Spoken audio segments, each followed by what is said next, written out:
Welcome back, humor consumers, to the Life Happens, Laugh Anyway podcast. I'm comedian Tracy DeGraaf. I'm Cathrine, her bestie.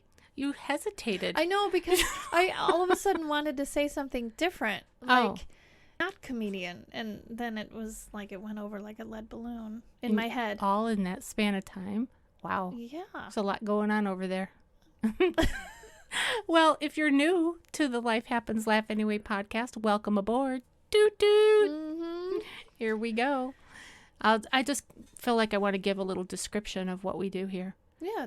Yeah. Okay. All right. So what we do in a nutshell is we bring you a weekly broadcast, a.k.a. podcast, and we take a topic, whatever hot topics are that relate to women of our age group and such. Yeah. And then we deliver it. We do the best that we can to deliver it to you in a way that makes sense and that might be entertaining to you, but also give you a little nugget of knowledge.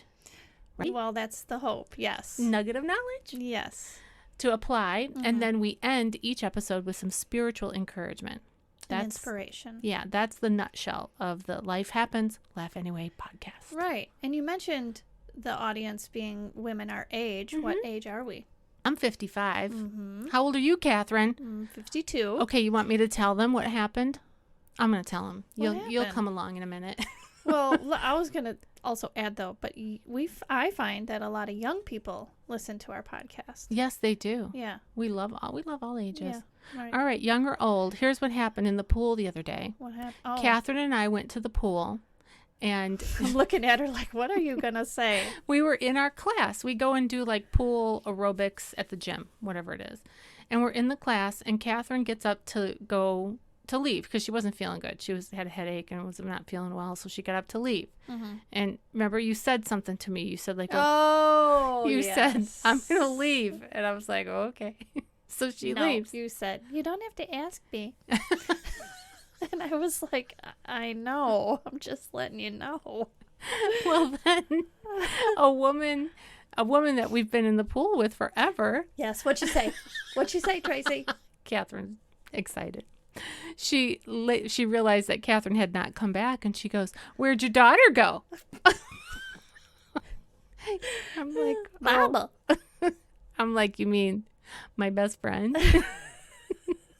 I said, she's in the locker room. She doesn't feel good. She's going to feel good in a minute, though, when I come and tell her what you said. I don't know why that just popped into my head, but there it is. Yeah. Lots of fun. Okay, well, maybe this is why it popped in, because our topic for today is etiquette. And maybe it's not a good idea for us to assume that someone that you're with is your daughter. Assume that one is pregnant. Oh, gosh, yeah, never do And then that. say, when are you due? Never.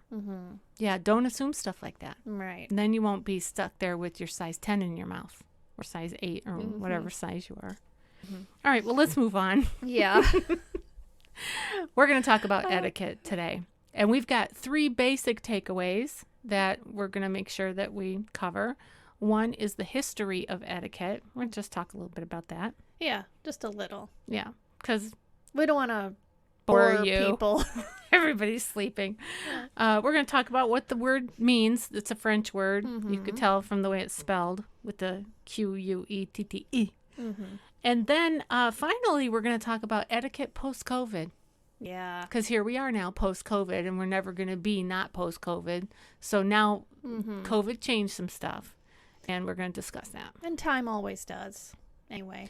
Yeah, that's the one thing you can count on is that you can't count on anything. Yeah. Everything changes constantly. All right, and this podcast is sponsored by Muffin and Pooh. And who's that, Cathrine? They are Ron and Kenny, our husbands. Ron belonging to Tracy and Kenny belonging to me. Yeah, and Ron is the muffin. And Kenny is the poo. All right, enough about that. People are like, oh, gag. Well, Muffin and I just celebrated 32 years of marriage. That's awesome. Can't believe that. Fast. Mm-hmm. And no breaks. It was just all straight through. 5 kids will keep you together. Yeah. All right. Anything else we were supposed to cover before we get going here with the history? I don't think so. Did we say what episode number? Oh, or do we well, ever? Sometimes we do, but we often forget. We're episode number 33. Yeah. If you're brand new, you've got 32 other episodes that you can binge on. Yeah. And this one kind of, sort of, ties in with the one we just did on pet peeves. It was fun. Yeah. I mean, it can. It's a good follow-up. It is a good follow-up. Because most pet peeves have to do with others, or even ourselves, manners and things like that. Yeah. All right. Well, let's talk about the history of etiquette, Kat. What you got over there? Well, basically, that it started, from what we understand, in the 1600s. Long time ago. Yes. I was not alive then. Just saying.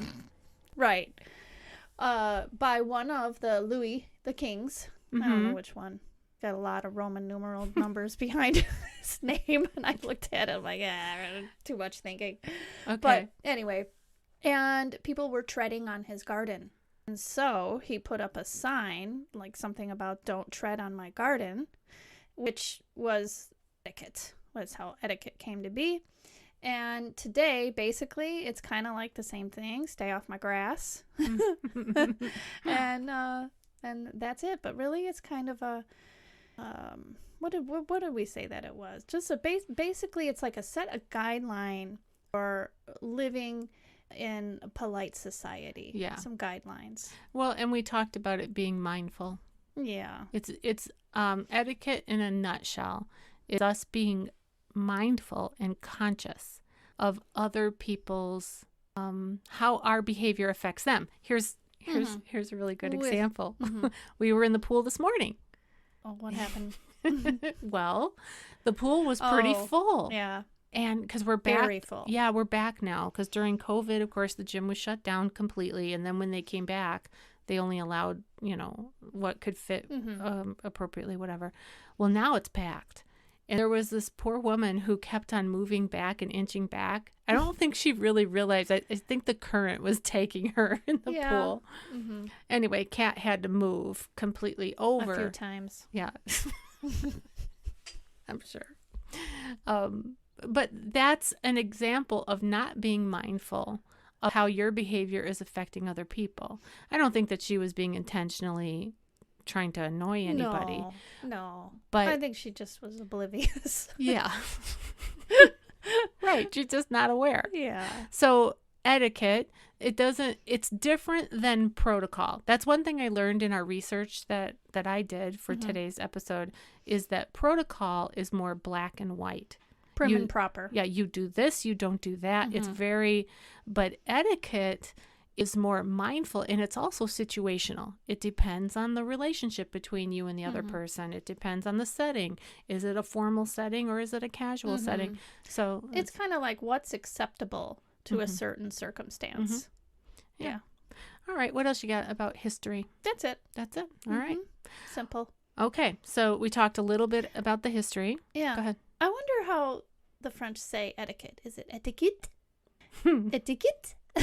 They say everything like that with the little end of it going flip-flop. Yeah. Etiquette? I know. Etiquette. See, now they don't say the Q is a K, right? Etiquette? I think it would be something like etiquette. Probably. No, I don't think it matters, though. It's fun to say. Do we have anyone listening in France? Is that France? No, that's not France. No. That would be more like France. Oh, is over here? Yeah. Can't reach it. We have a map in the Pod Lab, our little studio here. But it's not a real map. It's a design or it's like a piece of art, sort of.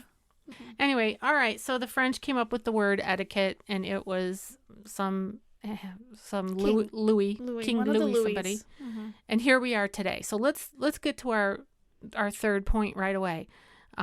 Post-COVID etiquette. Oh yeah. Yeah. Oh. Okay. Why? Did you want to talk about something else? No. We did consult each other before we did doing this. But why did you go, oh, yeah? Well, I thought we were first doing the strangest etiquette. Oh, well, let's do that first, and then we'll get to post-COVID. Right. Hang in there, folks. Yeah, bear with us. Okay. Well, I just thought it would be fun to kind of put out there a few of the... My microphone is falling. Yeah, there you go. So I'm lifting it up. That's better. There we go. See? Okay. So we thought it would be fun to list some of the strangest etiquette so-called rules or guidelines that they had, and I just named a few here, Okay. or listed a few. So in 1880, a proper lady should only accept one glass of champagne. Boo. On top of it, the glasses were so small. They're not like how they are now. Yeah. They're bigger. Right. Especially in America, I think. Yeah. Oh, we have more problems. Mm-hmm. A lady's hair was always up, even in the privacy of her bedroom. Really? On her bed, yeah. Oh, actually, no, I'm sorry. That's when she was able to let it down. Oh, okay. In 1890, women should only give handmade or inexpensive, even when they're reciprocating a gift, between a couple who are courting. So between a man and a woman. She could only, even if she's reciprocating a gift that she received from the man, she can only give handmade or inexpensive gifts. Really? Well, Yeah. I'm all for that. All right. Handmade? Well, They didn't have cricket then, Trace. I love the cricket. I know. So Okay. that's, yeah, okay. In 1890 as well, one could never ask a direct question. That would be improper. So instead of saying, how are you doing? One would have to say something like, you're doing well? Or, I hope you're doing well, rather. Well, that's interesting. Mm-hmm. I wonder how they came about that. Like, what's the I guess difference? one could be, like, so accosted, maybe, by boldness. How dare you ask me how I'm doing, because I am actually suffering. I'm hot and sweaty. None of your business. Well, and when you said all that, it just reminds me of, well, now people say, how are you? Mm-hmm. And we say fine. And it's really, they really don't want to know how are you. And you're probably really not fine. Exactly. It's Right. just a matter of saying, I see that you're a human and you're vertical, so that's good. Mm-hmm. Can you imagine saying, what's up? Let's just boil it down to a So- nod. No, just a Yeah. the nod. you Uh-huh. know. Okay. I know guess that it our would be- listeners can't see what I'm doing with my head, but Well, they can guess. imagine. I guess around 1910, that a mother could not be too playful with the newborn. And better yet, wait 4 to 6 months, because you would be spoiling that child. And this is So- part of etiquette. Okay. This is what, Okay. yeah, I got this from Good Housekeeping. Of course. They always have, good stuff. yeah. And then they got their information from things that were circulating during that time period. You know, think about what's going on in the world at that time, right? So 1910, that's like right. I think the Titanic was like I was just gonna say. 1915 or 16. 1912. Was it? Mhm. Well, that's Somewhere in there. It's in that time frame. Yeah. I said it was about. So, Well, okay. so what I'm getting at, wait, hang with me. I mean, I'm not a historian, but jeez, I don't know if I can even get this out. In that time period, what class you were was way like obvious. You know, you were either upper class and you were, like you were either old money or new money. Like that unsinkable Molly Brown who was in the boat and she was like new money and she was like all common sense. Yes. Like, get yourself in the boat. Right. But the old money, those people were all prim and proper and all full of their, We must have our own lifeboat. And someone must fan me. Right. And so look at how things now are so different. We don't really, like, you can't always just look at people and just place them into, well, that's that First class, second right. class. Right. I think people have a way of trying to figure that out anyway when they judge and assess. Yeah. But I think then, you were pretty much labeled. Your Yeah. clothes told all. People didn't have credit cards.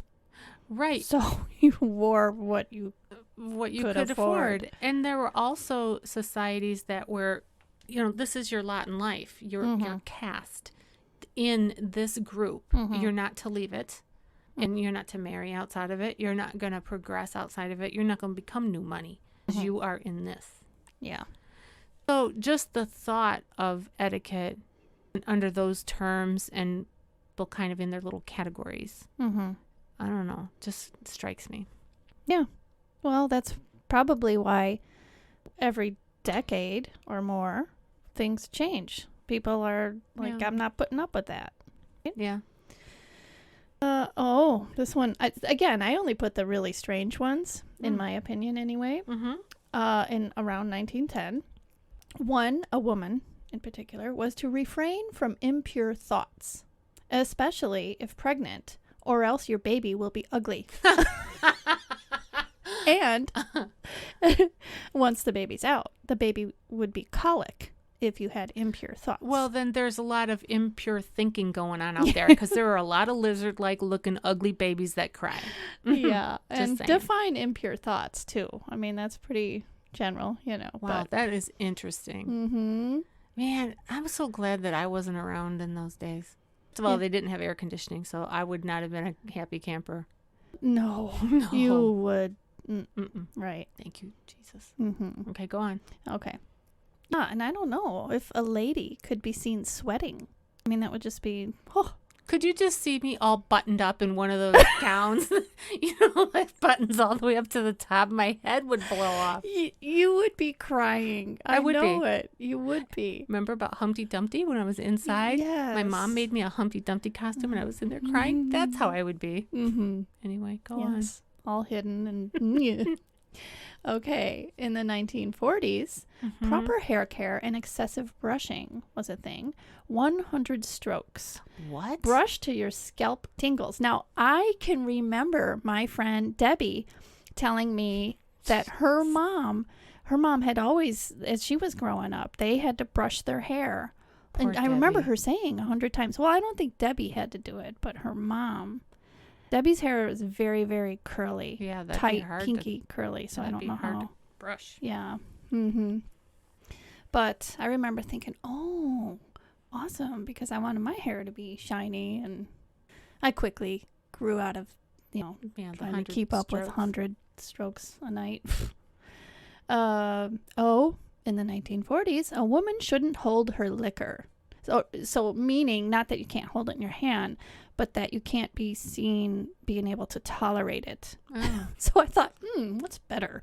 Should you hide the fact that you can tolerate liquor and just drink in the closet? Well, is this at the same time when they're only giving them one sip of champagne? No. That was back in the 1800s. So we're at 100 1940s years now. after that. Great. So now we've gone She from shouldn't be able to hold her liquor. we've gone from one little sip of champagne to just don't let them know you're holding your liquor. Don't let them know that you're a drinker. Some way, somehow, the women figured out how to get more than one. Don't Oh, show them you dear. have chest hair. Okay. Oh, this one's kind of dumb. I don't know why I put this. In the 1940s, salt and pepper should be passed together. So I've always heard that. Don't divorce the salt and pepper. Is that the first time you've heard that? Yes, it is actually. I learned it maybe in Girl Scouts, or it might have been in high school in home ec class. Mrs. Rodrigue. I loved her, my home ec teacher. You never divorce the salt and pepper. Oh. They need to stay married as they go around the table. Wow. Yeah. That's a silly rule. Well, I think it's a good rule because then they go together to the next person. So then if they want both, that's why they do it. Okay. But then the other person or people have to wait longer for the one thing that they wanted. Yeah, but if they here we go. I know. Here we go about salt and pepper.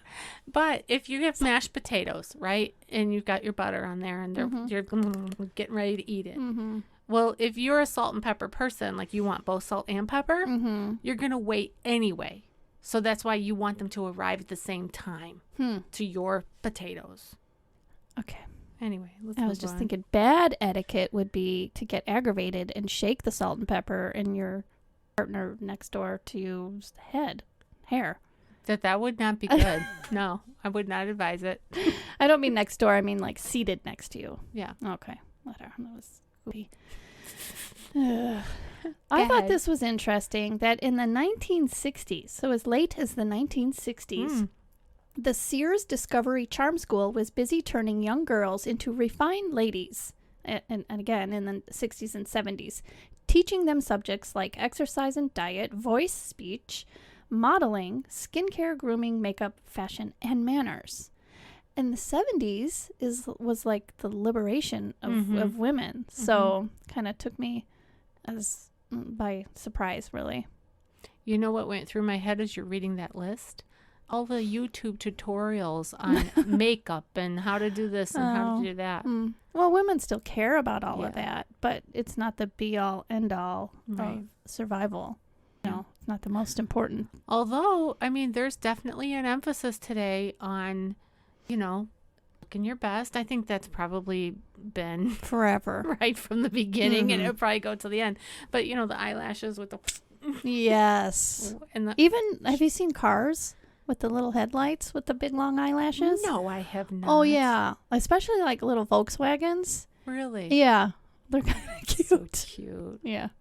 All right. And lastly, in the 1960s, it was always proper etiquette to have a cigarette on hand.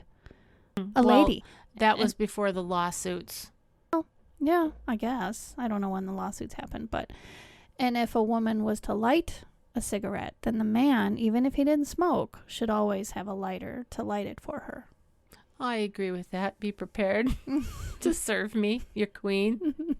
Yeah. So there were a lot more, but I thought these were more of the quirky ones. Yeah, very entertaining. Thank you for sharing. People are weird. We are. We're just different.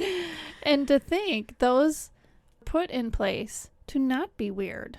Right, to be proper. To be considered, That's the irony of it, I guess. Yeah, it really is. All right, well, are we done now with all that? Yes. Okay, let's talk about etiquette now that we are in 2021. So we've all been through this really difficult season. I would call it definitely a difficult season for everyone. Challenge. Some people it's been devastating for because they've lost loved ones, Yeah. And other people, it's not been as devastating, but it's still been difficult for everybody. And in terms of etiquette, okay, so pre-COVID, we did not have like this 6-foot markers. Social everywhere. distance. They're everywhere. Right. We didn't have that. We didn't have the masks. So we didn't have that. And then we also didn't think about being elbow to elbow, shoulder to shoulder, squished in an elevator, squished in a concert where everybody is jam-packed in.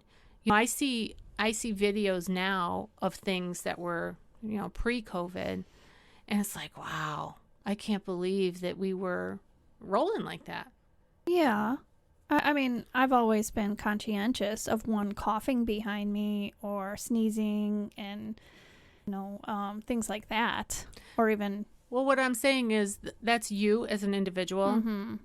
Etiquette is more of like a cultural thing. So I'm saying our culture pre-COVID was quite different than it is now. And of course, when we were in the middle of the pandemic and we were quarantining or doing whatever it just felt like it was from one day to the next, week to the next, month to the next. It was...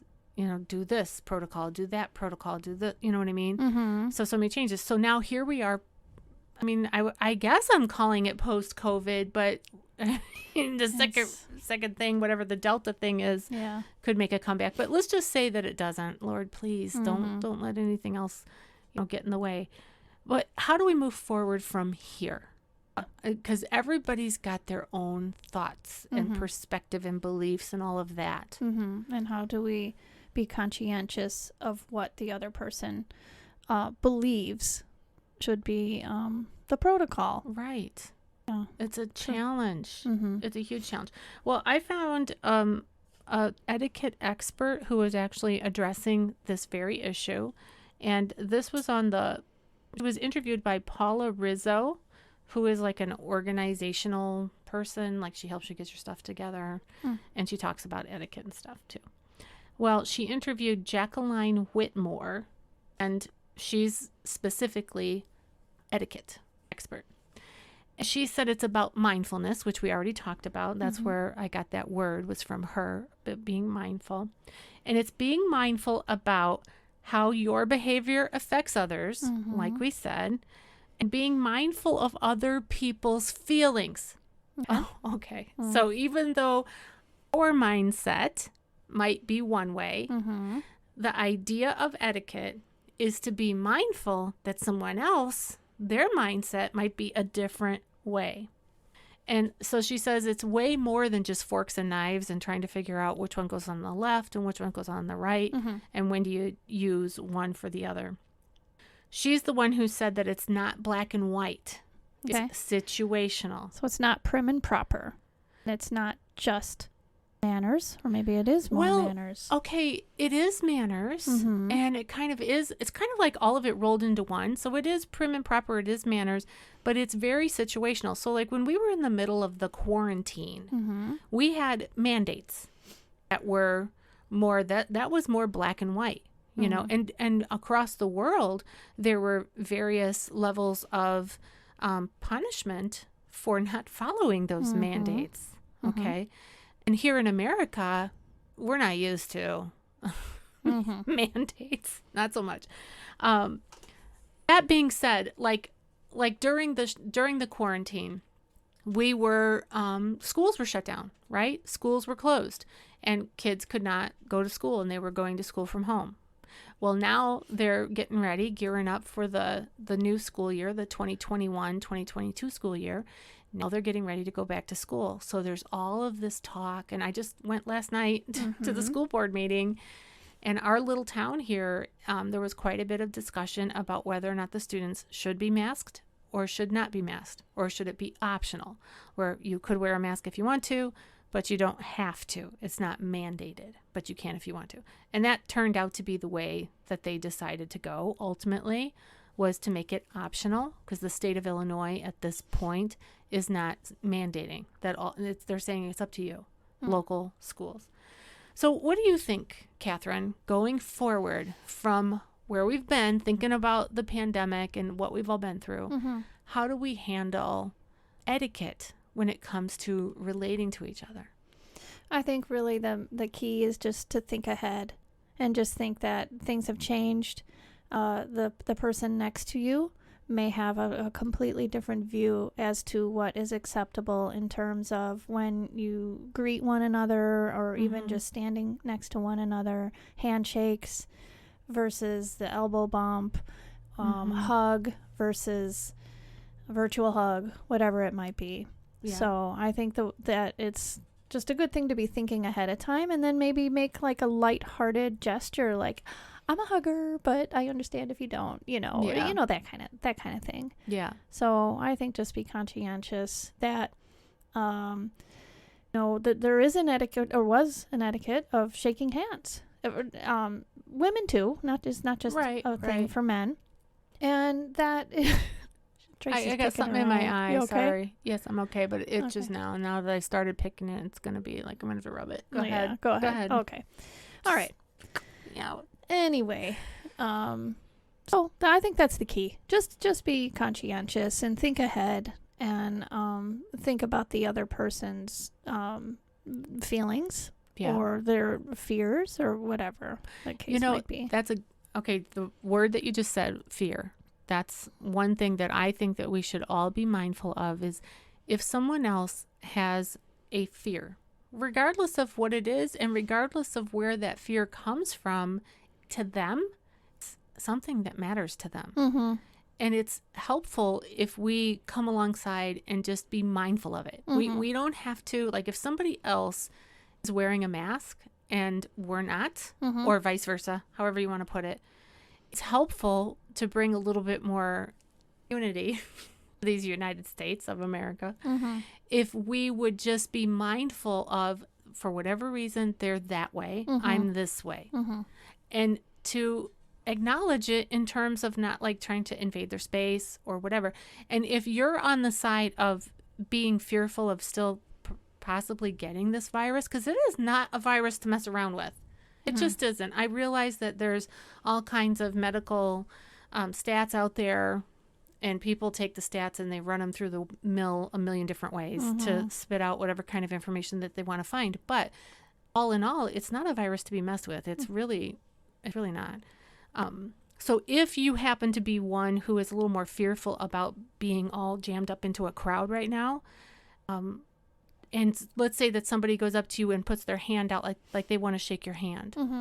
This lady, Jacqueline Whitmore, she gave an example of that. She said what you could do in response, if you're really not comfortable shaking hands just yet, you could take your hand that you would normally shake, your right hand, put it over your heart, take your left hand, put that over your right hand. So now you're like holding your heart, and then verbally communicate to that person what we would have been communicating pre-COVID, which would be, I'm so happy to see you. I'm just not ready to have shaking hands just yet. Something like that, and put you at ease. You don't have to compromise your convictions, and maybe your convictions will change, with time, and maybe they won't. But we don't have to let that get in the way of us communicating to each other with love. That's kind of the bottom line. Yeah. And she also talked about other cultures who they bow. I always thought that would be cool if that had been implemented instead of the handshake. Because I've never really been a fan of handshakes. I used to, as you know, Cathrine, I used to own a business, and so I used to go to a bunch of networking things, and it's all this handshaking. And I'm like, I don't know where your hands have been. I know you didn't wash your hands in the bathroom, and then the men shake your hand, and they have to grip it like super tight to show they're a man, whatever. Blah, blah. Never been a huge fan. But the bowing, I acknowledge you. I like when we go in the South and some curtsy. Oh, yeah, that's I cute. think that's a nice little thing. I love the South. Okay, so that's one issue, is handshaking or hugging, or she also went over like if somebody gives you a kiss. Well, I don't have too much of an issue with that in terms of like I don't have people kissing me. Do you? No, well, some family. Well, but that's different. Well, yeah, but some family, even within families now, that's changing. So, I don't know. It's not as much of a cultural thing, I don't think, as it is in some other places, but I haven't been very many places, so I'm sheltered. Another issue that she talked about, which I think could be a hot topic that I was interested in, and perhaps our listeners might be interested in, is the vaccination question and issue. Because the question that the interviewer asked this expert, Jacqueline Whitmore, she said, what about asking someone if they've been vaccinated? If you're in their presence, or if you're having a party at your home, what's the etiquette on trying to get that information so that you know whether or not people are vaccinated? This woman said it's not okay to ask people if they're vaccinated. I was hoping that she was going to say that, because I don't think it's okay to ask people. It's not. I don't think it's their business. That's what she said. And I think that even now after HIPAA, because before HIPAA wasn't a thing. Now HIPAA, what does that stand for? Health Information Protection Act, I think. I don't know. Whatever it is, it's keeping all of your medical information private. I think that we're trained now as a culture not to share, medical information. I always claim HIPAA when I go to the doctor and they say get on the scale, and I go, HIPAA. No, not sharing that information with you. I could tell you, but I'd have to kill you. Anyway, she said it's not okay to ask, but if you are wanting to, let someone else know that you've been vaccinated because you want to put them at ease, she said that's okay. Well, yeah, because you're volunteering your own information. Yeah. And she did say that in some settings, if you volunteer information, someone else might say, well, yeah, me too. And so you could go at it that way, but don't just come out and straightforward ask them, have you been vaccinated? Can I see your vaccination card, please? Yeah. Kind of goes back to the direct question. Yeah, back in the original etiquette thing. Don't ask someone how they're doing. It does. It's such a struggle, because now here we are. Let's see, what month is this? July? So we're in July of 2021. And there are a lot of places that had gone to remote work. But now people are going to be going back to school and back to work.